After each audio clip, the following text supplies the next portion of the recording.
Nah, yang menarik dari obrolan bersama Pak Niko tadi, yang di awal itu Pak Niko, saya menyimpulkan bahwa ternyata orang kalau ingin bangkit dari keterpurukan, kayaknya latihan yang paling dasar adalah jangan jadi orang pelit dulu deh gitu kayaknya. Ya Bang, nggak sih Karena kira-kira? pelit itu bicara apa? Pelit itu bicara ketakutan kekurangan. Nggih. Ada ketakutan, ada Iya, kekurangan di iya. situ. Berarti dia belum kelimpahan. Orang pelit itu belum kelimpahan, rasanya kekurangan terus. Itu kan, yang ditarik energi kemiskinan.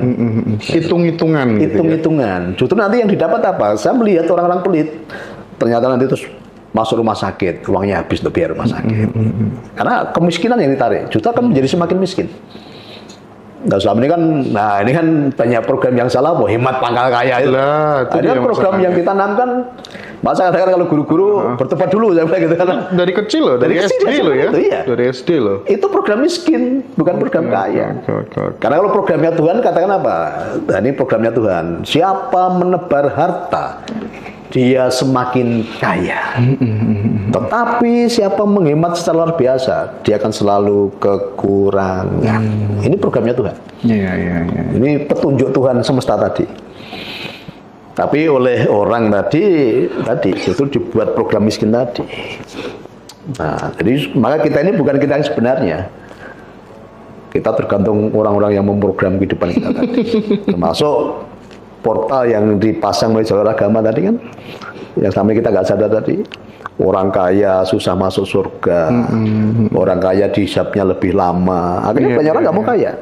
Kemudian dia cari hitung-hitungan tadi kan, kalau kamu berbagi nanti Tuhan gantikan berlipat-lipat. Itu juga ada banyak kalau bisa berbaginya ke tempat saya. Iya.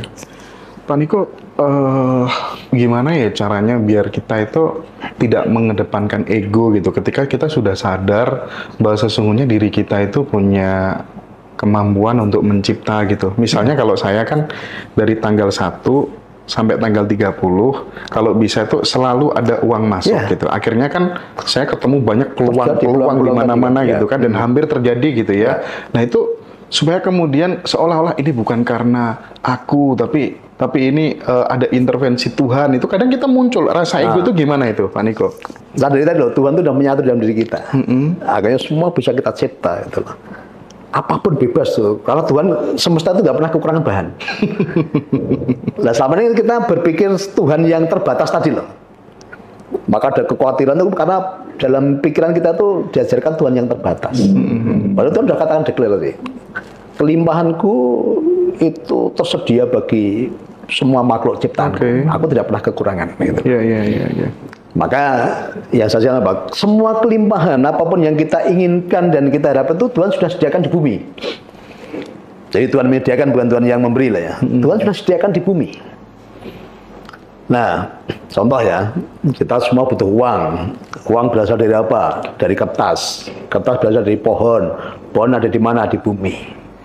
Kita pengen emas di bumi, minyak di bumi, mineral di bumi. Ya, kita pengen mobil dibuat dari apa? Besi di bumi. Semua kelimpahan apapun yang kamu inginkan, itu Tuhan sudah sediakan di bumi. Kan itu kan? Nah sama, saya praktekkan di sini kan semua makan, tak sediakan bebas. Mau makan 5 kali silahkan. Saya nggak pernah batasi.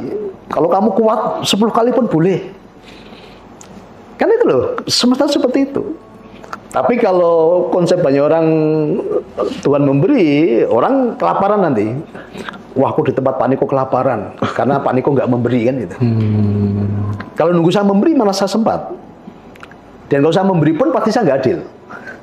Yang cantik nanti tak kasih banyak gitu kan, tak kasih yang lauknya enak, yang jelek tak kasih yang biasa, atau yang gemuk tak kasih sedikit, yang kurus tak kasih banyak, kan nggak adil.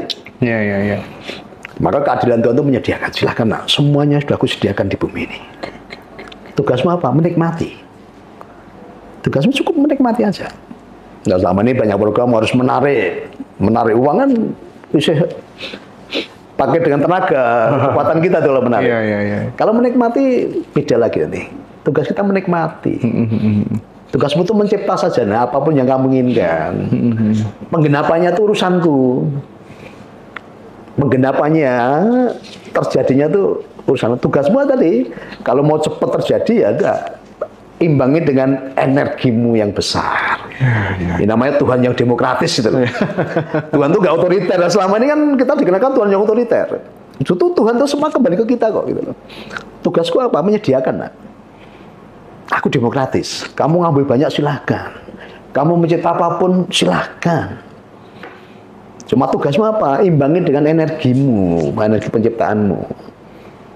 Kalau energimu besar, semua yang kamu ciptakan akan segera terwujud. Nah. Tapi kalau energimu kecil, mendelip-mendelip, dari orang isinya tadi hatinya sesek, kan energinya mendelip-mendelip tuh ya. Apa dulu ada tinder ya, yang dian dari minyak kasih sumbu kain itu loh, kan mendelip-mendelip itu kan, nggak akan cepat terwujud penciptaannya. Itu loh Tuhan yang sangat demokratis seperti itu, tapi kita dikenalkan Tuhan yang otoriter. Intuisi. Nah, makanya level-levelnya perlu latihan Mas Indra ya. Dulu kan latihan orang kan Cipto, Roso, Karso, itu latihan itu. Nah, latihan. Nanti kalau udah tingkat yang sudah latihannya sudah bagus, nanti bisa Cipto dadi, Sabto dadi, Roso dadi. Roso dadi kok dibatin wis tembus sekarang. Dan udah kita praktekkan, kita ajarkan juga ke mentor-mentor saya. Tentu sangat masuk akal. Ya, jadi sebenarnya kan Tuhan itu Tuhan yang sangat sederhana dipahami tadi loh. Nah justru selama ini kan dibuat Tuhan yang rumit tadi, akhirnya banyak orang nggak bisa memahami Tuhan tadi loh. Tuhan yang sederhana tapi dibuat rumit, dibuatkan metode-metode yang sangat rumit kan itu. Oke. Nah, sekarang di fase seperti ini kan semuanya sudah dicapai sama Pak Bos Niko ini. Kira-kira ada nggak sih perasaan, wah, kayaknya aku sudah tidak atensi lagi terhadap uang deh, karena hidup itu tidak hanya sekedar miskin atau kaya gitu. Ada nggak sih rasa kayak gitu, aku jadi atensiku sekarang mau ke kebermanfaatan aja gitu. Dari awal saya nggak pernah bicara uang Mas Indra. Dari awal saya nggak pernah tertarik dengan uang.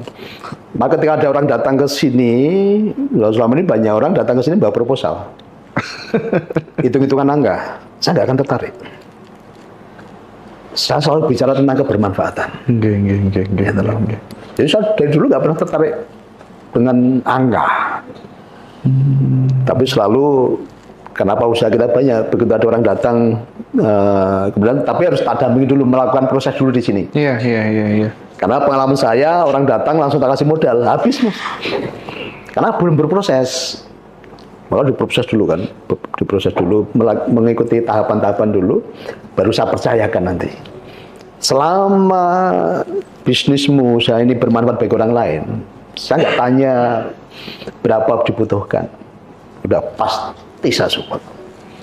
Kuncinya apa? Bermanfaat bagi orang lain, membawa kebermanfaatan gitu. Jadi kalau misalnya ada musafir kelaparan di pinggir-pinggir jalan, mau mampir sini makan bisa? Silakan, bebas, tanpa terkecuali, silakan. Dan Pak Niko nggak tahu habis berapa sih ngasih makan orang-orang yang kesini itu? Nggak pernah. Nggak pernah hitung. Soal tersedia kok ngapain dihitung? Kalau ngitung nanti bicara logika lagi, keterbatasan lagi. Iya. Jadi sudah melampaui pikiran ya. Karena selalu menciptakan Tuhan, berapapun uang yang aku keluarkan, aku selalu kelebihan Tuhan. Aku selalu kelebihan uang. Kan udah selesai. Maka saya nggak pernah berhitung, selalu lebih kok gitu loh. Ngitung malah nggak bisa nanti gitu kan. Kan dicipta aja. Tuhan, aku selalu kelebihan uang Tuhan. Aku selalu kelebihan berkat-berkat-Mu. Karena tadi pagi udah saya katakan, Tuhan terima kasih untuk berkat-berkat-Mu sepanjang hari ini. Berkat-berkat-Mu yang baru, kasih setiamu yang baru, kan udah diucapkan. Ngapain harus kita pikir? Kalau pikir nanti bicara keterbatasan. Karena memang ada tabungan energi. Ya tadi kan udah tadi loh. Sudah sadar dulu lah, kesadaran tadi loh yang dalam teori atau ilmu telepati itu ternyata juga sama sih. Jadi sama kita butuh yang namanya energi gitu ya. Kita mau ngatur orang dari jarak jauh, tapi kalau energimu kalah besar, powernya kalah ya nggak bisa.